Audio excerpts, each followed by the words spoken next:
quelques semaines de la tenue de l'élection présidentielle. Je commence par cet homme politique, membre du Social Democratic Front, le SDF Alex Nguepi. J'ai posé la même question hier à votre collègue qui était sur ce plateau parce que nous avons eu un certain nombre d'informations tirées à très bonne source, informations selon laquelle votre leader, Joshua aussi, le président du SDF, par ailleurs candidat à cette élection présidentielle au Cameroun, serait réfractaire à l'idée d'une coalition. Est-ce que ce ne sont pas ce genre d'attitudes qui sont justement de nature à tuer le consensus au niveau de cette opposition? Monsieur Pafa, ici, sur ce plateau, j'ai pas décidé de coalition. Je voulais faire comprendre que mon dernier passage dans c'était libre expression. L'idée de coalition est une idée voulue et entretenue par le pouvoir en place. C'est une idée voulue et entretenue par le pouvoir en place. Chaque fois qu'il approche des élections, pas de coalition. Pour laisser croire aux Camerounais que c'est en coalition, pas battre M. Paul Biya. Pourtant, tous savent que dans une élection au Cameroun, Paul Biya n'a pas gagné. Il ne peut même pas être parmi les 4 premiers. Pourquoi un Camerounais va voter Paul Biya? Tout le monde le sait. On sait que M. Paul Biya gagne l'élection parce qu'il y a des institutions qui décrètent sa victoire. Pas parce que Paul Biya est plus fort que les 11 autres personnes. Vous n'avez aucun élément pour le pouvoir. Laissez-moi avoir mon analyse. Non, ce n'est pas une analyse, vous faites des affirmations. Laissez-moi, je vous dis. Donc, M. Paul Biya, donne une raison pour Paul Biya peut être élu au Cameroun. Donne une seule raison. On parlait du Bayern, on parlait des minéraux de l'or au niveau de l'Est. Pourquoi est-ce que Paul Biya peut être élu comme? Donne-moi une seule raison pour laquelle Paul Biya peut être élu. Donc, au niveau de l'assise populaire. Donc, il y a 0 assise populaire d'ailleurs. Le RDPC est implanté dans tout le Cameroun. Il y a 0 implantation. Ça, c'est parce qu'ils ont utilisé l'administration pour y se implanter. Ce n'est pas ça. Ce n'est pas cette implantation. Donc, en réalité, on le sait. Maintenant, à la pause d'élection, on a toujours des nouveaux leaders qui apparaissent. Et toujours, on vient dire qu'il faut coaliser. Donc, pour démobiliser l'élection, l'électorat, nous, SDF, nous ne sommes pas réfractaires à la coalition. D'ailleurs, même s'il faut coaliser, ce n'est pas la personne du chairman, parce qu'ils ne savent même pas du SDF. Ce n'est pas le chairman qui va décider de la coalition. Mais les gens parlent, ils ne comprennent pas ce que c'est le SDF. Le président du national SDF ne peut pas se lever et dire je me retire, je vais là-bas. Ce n'est même pas son niveau. Il reçoit un 8-2. Il voulait dire il reçoit un 8-2. Il est exclu. Il est exclu, il reçoit un 8-2. Allez lire les textes du SDF. Les gens font comme si c'est le chairman qui refuse la coalition. Bon, cela signifie donc que c'est le SDF qui refuse la coalition. Non, c'est que nos textes d'abord encadrent l'idée d'une coalition. Que disent vos textes par rapport à la coalition? J'arrive. Lorsque vous allez dans une... Vous avez parlé du choix du candidat du parti à l'élection présidentielle. Si vous n'avez même pas d'idée de coalition, lors du congrès, cette idée est d'abord débattue lors du congrès. Maintenant, si ce n'est pas débattu lors du congrès, il y a le NAC, pas le NEC. Le NAC. Le NAC qui vient après le congrès. Donc, il faudrait que l'idée qu'on convoque une assise du NAC et qu'on débatte. Alors, pour convoquer toutes ces assises-là, est-ce que c'est mystique? Est-ce que c'est mystique? Le problème, pour quelle plus-value? Le problème pour coaliser. Les gens on peut coaliser, on n'a pas pu coaliser. Mais on coalise avec qui et pourquoi? Aujourd'hui, donc, l'idée n'est pas seulement qu'on dise que bon, on surveille les X ou Y candidats. Parce que si vous coalisez, et que vous allez vers celui qui ne peut pas porter cette coalition, ça ne va pas donner. L'idée aujourd'hui est de coaliser au niveau des scrutateurs, au niveau de la suivante de vos personnes. Nous savons que si le RDPC, le gars ne vote pas élection dans les grandes villes, nous avons dernièrement fait une sortie dans laquelle il y avait 1153 bureaux de vote fictifs. Vous devez en parler. C'est là-bas où se trouve le vol. Vous avez fait quoi? Pas fictif. Une sortie. 1153 bureaux de vote fictifs. C'est pas fictif. Bon, c'est-à-dire dans des lieux. Dans les lieux, voilà. non, c'est fictif. Parce que dans les Non, lieux. fictif, c'est autre chose. Les fictifs, ce sont des trucs imaginaires. On a créé. Ok. 1150 bureaux de vote qui sont situés dans des lieux illégaux, dans les lieux dont le public n'a pas accès. Voilà, là c'est mieux. Et c'est donc là où se passe 1150 bureaux de vote vous donnent déjà 600 000 voix en faveur du candidat du RDPC. Parce que le bureau de vote a 500, pour avoir 500. C'est le RDPC qui a créé ces bureaux de vote. Mais qui gouverne? Donc c'est le RDPC qui nomme RDPC et l'ECAM. Mais qui nomme le directeur de l'ECAM? Ce candidat du RDPC ne prend la présidence du Cameroun. Il est président du RDPC en même temps. Et nomme les gens de l'Écantin, le chef de l'État. Ben, ça, c'est ce que vous dites. Mais comme ça, c'est pas dans bon nombre de pays. Qu'est-ce que les camps ne sont pas les militants du RDPC? Donnez-moi le nombre de présents qui sont nommés à l'ECAM. Bon, on aura compris que le SDF n'est pas prêt à une coalition. Non, ce n'est pas ça. Ce n'est pas ça. Chutez donc. Ce n'est pas ça. Parce que vous vouliez prendre les mots et aller analyser. Chutons alors, Alex. Donc, ce n'est pas question de chuter ou pas. Donc, ici, dans l'idée, c'est quoi? Si quelqu'un veut, et le chairman a clairement dit, comme on a pour une coalition, qu'un parti politique vienne au SDF dire qu'écoutez, j'ai par exemple 60 000 scrutateurs prêts à suivre l'élection. J'ai 60 000 scrutateurs, parce qu'il faut 24 000, ok? J'ai à ma podium 40 000 scrutateurs. Je veux comme une coalition. Je peux vous dire que si un parti politique vient avec ça, je vous donne des preuves qu'il a même 40 000 scrutateurs. Vous comprenez un peu? Je peux vous dire que le NAC va se réunir et va décider de coalition. Parce que là, nous serons... Donc, si vous avez les scrutateurs un peu partout, vous gagnez l'élection, c'est ça? En principe, si l'opposition camerounaise, est représentée partout, le vol sera moins gré. Donc, si vous venez avec une telle idée, quand vous êtes un scrutateur, il est clair que vous allez comprendre que vous avez une réelle force sur l'implantation, sur le terrain.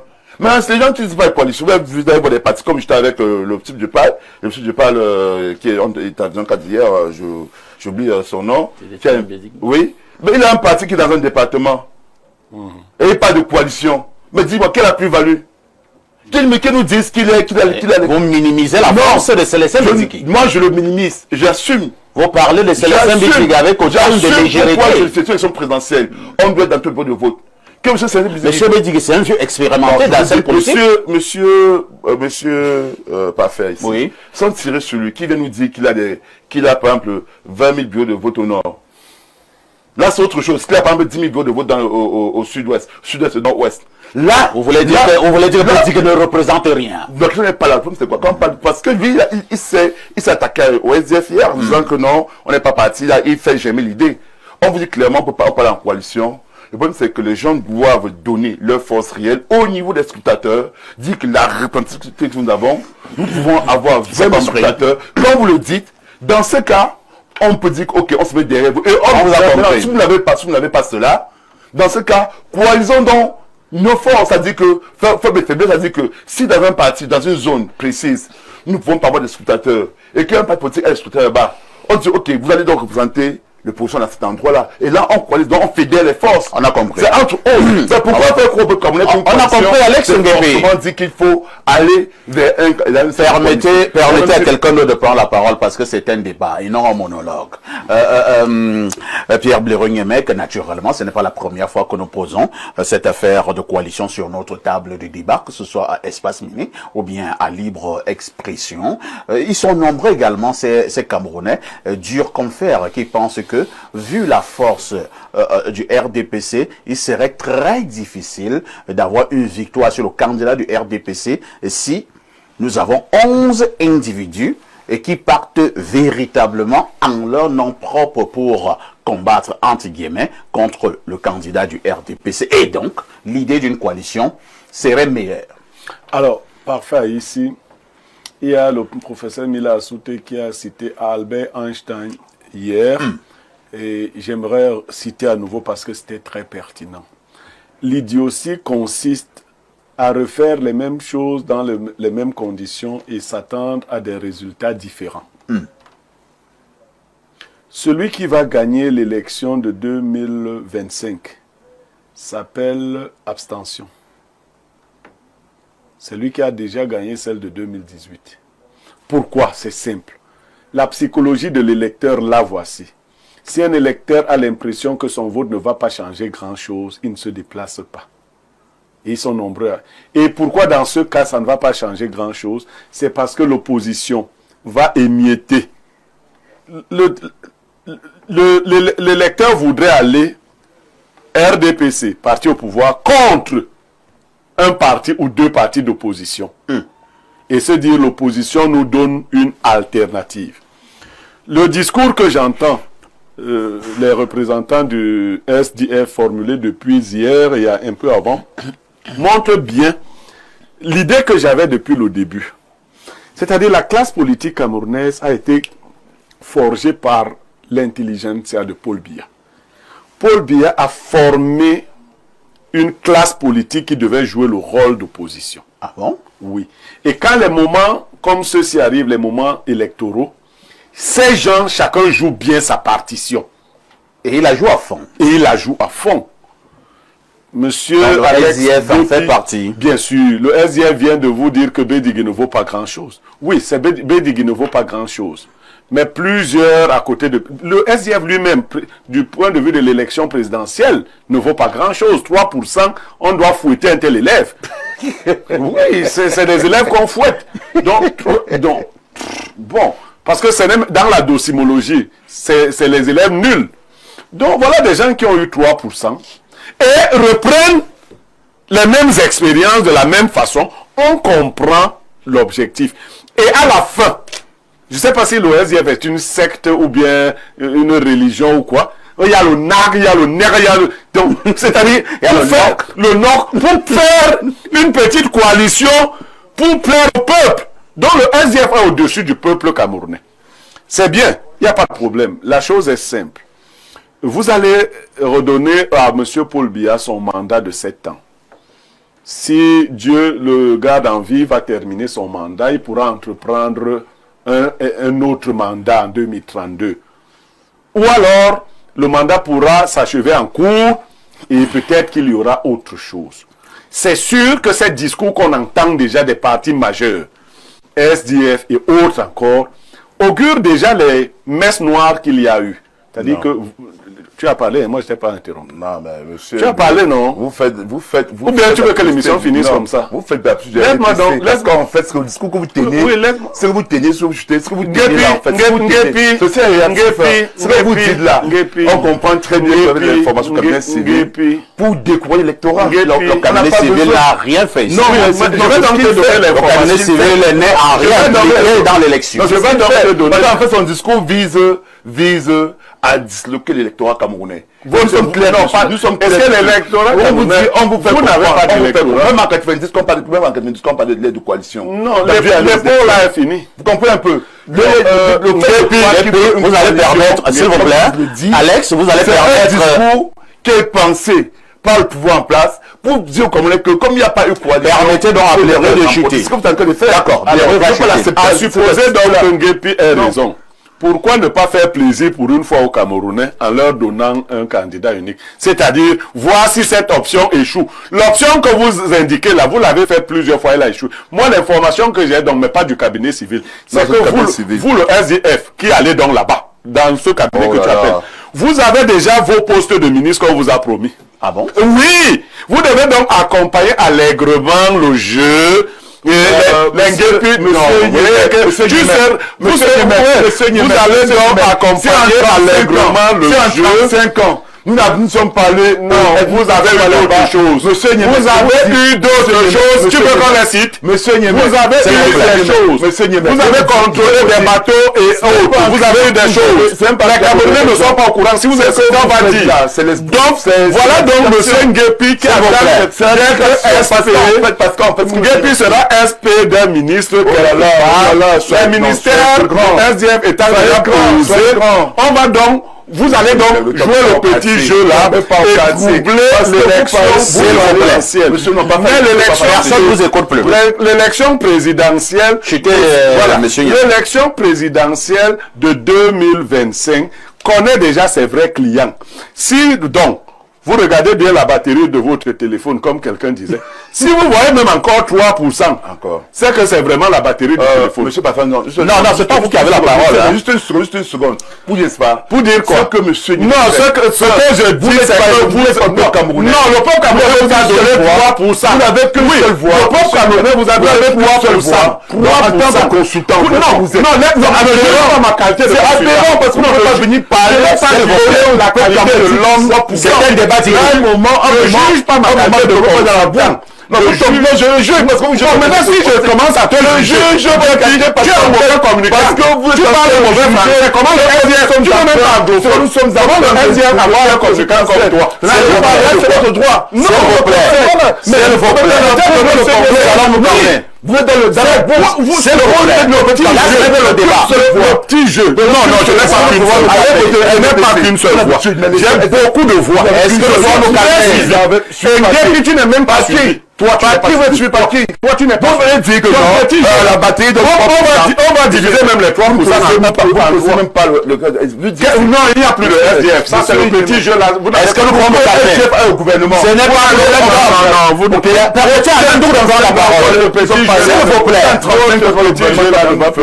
Donc, franchement, arrêtez avec vous n'êtes pas la politique orale, cher monsieur. Ce n'est pas une querelle.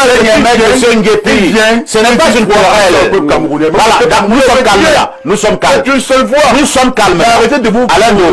Alain Doc a la parole. Il n'est pas là pour regarder votre cinéma. Et encore. Voilà. Cinéma, lui. Voilà. Alors, Alain Doc, nous parlons des coalitions, l'éventualité d'une coalition au Cameroun. Et nous savons que depuis de très longues années, l'opposition au Cameroun a toujours expérimenté cette option sans grand succès. Depuis un certain temps également, nous avons vu un groupe se réunir par exemple à l'ouest. Nous avons vu un autre groupe se réunir du côté de Fumban. On a vu des gens comme Thomas Eno. Nous avons vu des gens comme Espoir Matomba, Bedigui, pour ne prendre que ces cas-là. Ils étaient nombreux. Le SDF qui est représenté ici ce matin. Hier, nous avions également un représentant du SDF sur libre expression. Visiblement, il n'est pas partant, c'est-à-dire que ce parti politique, il n'est pas partant pour des raisons qu'Alex Nguepi a donné là tout à l'heure, pour une coalition. Quel est le regard que vous posez sur cette élection quand nous parlons des coalitions? Vous vous souvenez au cours d'une conférence de presse, Paul Biya disant « ne reste pas au pouvoir longtemps qui veut ». Mais qui peut? Mais qui peut. Et on se rend compte qu'il y a toute une ingénierie très subtile, politicienne, machiavélique, reposant sur la machination, sur la manipulation, dans laquelle le régime excelle et qui porte ses fruits. Déjà, rien que l'idée même de coaliser, elle peut relever d'une ingénierie qui veut inoculer subliminalement dans les consciences des masses qu'en réalité, tant que l'opposition ne va pas faire un front commun, en réalité, elle ne peut pas gagner face au régime, face au RDPC. Mais est-ce que c'est factuel? Est-ce que c'est avéré que s'ils ne font pas front commun, ils ne peuvent pas gagner? Maintenant, il faut interpeller les statistiques, tout simplement. On sait qu'il y a un suffrage critique qui a permis, notamment aux dernières élections, au RDPC de gagner. Derrière a bien fait de parler de l'abstention. Maintenant, quand on prend l'abstention, pourquoi les gens s'abstiennent? Ces gens-là, ce suffrage-là. Blaireau a répondu. Oui, qui est perdu. Parce qu'ils ont l'impression que leur voix ne comptera pas. Ça ne compte pas. Pourquoi? Parce qu'on a tout un système électoral qui est tenu en laisse, qui est sous contrôle, qui est inféodé. Et les CAM, le conseil électoral, le conseil constitutionnel, les gens à un certain moment se disent, ben écoute, tout ça, c'est le jeu est pipé. Qu'est-ce qu'on fait avec cette histoire où on sent que c'est perdu d'avance? Donc, il y a maintenant, ça, c'est vrai, mais il y a ce que j'ai toujours interpellé ici, le bilan. C'est-à-dire que l'exaspération du peuple peut amener ceux qui jusque-là ont voté blanc, ou alors ne sont pas allés voter, à se dire non, on fait un barreau d'honneur sur la fin, il faut que ça change. Et c'est là-dessus que vous, de l'opposition, vous devez jouer. C'est là-dessus que vous devez jouer, parce que statistiquement, si ça bascule à ce niveau, et le RDPC est battable. Qu'est-ce qu'on raconte aux gens qui ne sont pas battables? Ils ne sont pas battables comment? Maintenant, moi j'ai compris votre position. Parce qu'il faut comprendre. Quand on dit que...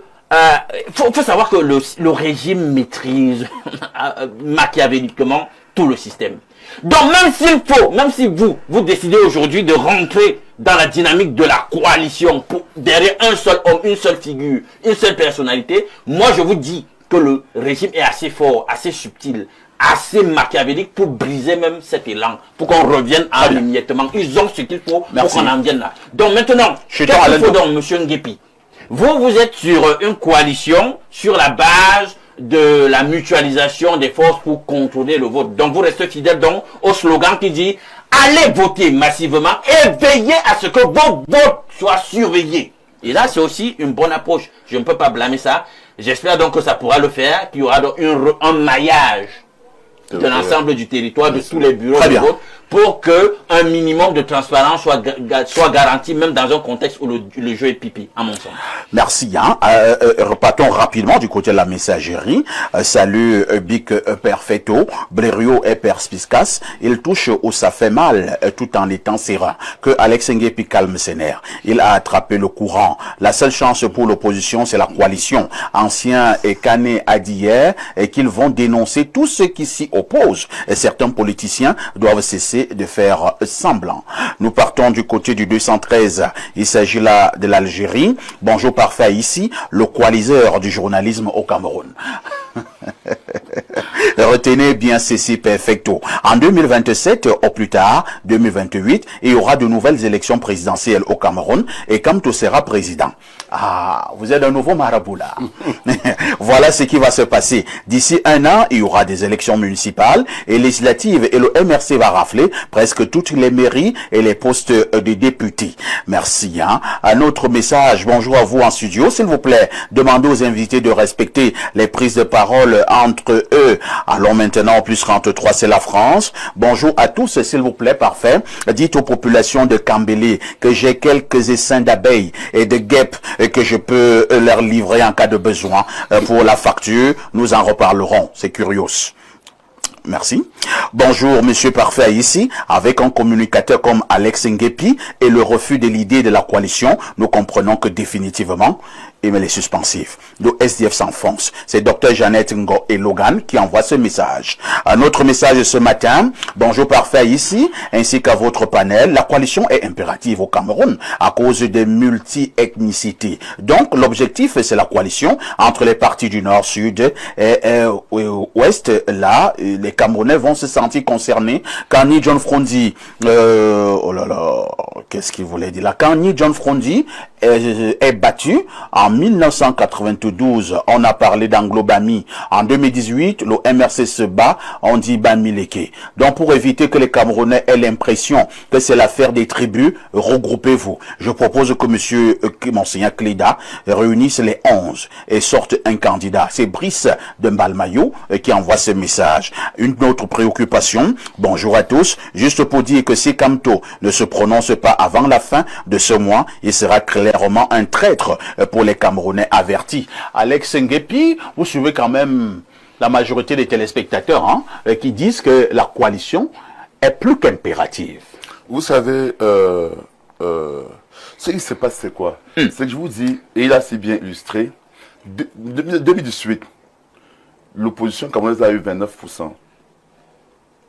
Pour lui, bien prendre 15 ans, elle a eu 71%. Oui. Ok. C'est vrai que les gens peuvent penser qu'en coalisant, forcément le candidat ou tout le s'est réuni va remporter l'élection présidentielle. C'est vrai que s'il y a une coalition des candidats, c'est vrai, ça peut créer un électrochoc. C'est vrai. Ça, je ne suis pas contre. Vous comprenez un peu. Mais c'est l'idée de faire croire aux gens que c'est la seule possibilité. Il vous reste 1 minute. C'est ça qui dérange en fait. L'électrochoc peut être créé autrement. L'électrochoc peut être autrement. Vous avez fait les choses vous avez fait les choses comme vous les faisiez. Juste là, ça n'a pas créé l'électrochoc. Non, pas du tout. Parce que quoi? Au Cameroun, l'ennemi, l'adversaire actuellement, c'est même pas le RDPC directement. Hein. C'est l'abstention.